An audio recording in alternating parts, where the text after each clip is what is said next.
রাষ্ট্র মেরামত করতে কয়েক বছর সময় লেগে যাবে। রাষ্ট্র মেরামত করার দায়িত্ব আপনার নয়, এই কাজ একজন নির্বাচিত সরকারের। রাষ্ট্র মেরামতের কথা বলে ক্ষমতা দীর্ঘস্থায়ী না থেকে নির্বাচনী এজাহার ঘোষণা করুন এবং একজন নির্বাচিত সরকারের হাতে ক্ষমতা হস্তান্তর করুন। প্রধান অতিথির বক্তব্যে একথা বলেছেন ঢাকা জেলা বিএনপির সভাপতি খন্দকার আবু আসফাক।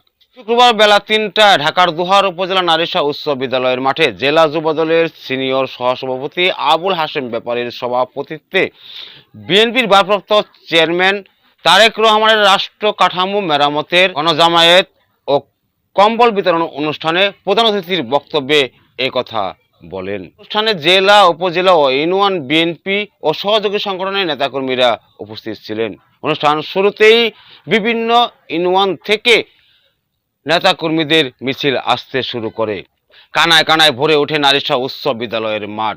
জনস্রোতে কেঁপে ওঠে পুরো নারিশা এলাকা। আসন গ্রহণ করুন, আমাদের অনেক আসন আপনাদের জন্য বরাদ্দ রাখা হয়েছে, দয়া করে আসন গ্রহণ করুন। আমাদের অনুষ্ঠানকে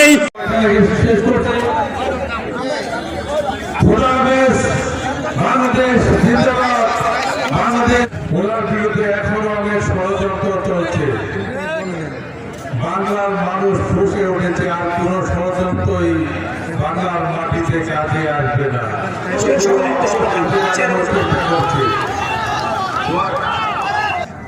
আপনারা দেখেছেন সচিবালয়ে আগুন দেওয়া হয়েছে, বিভিন্ন সহযোগিতা করতে চাই।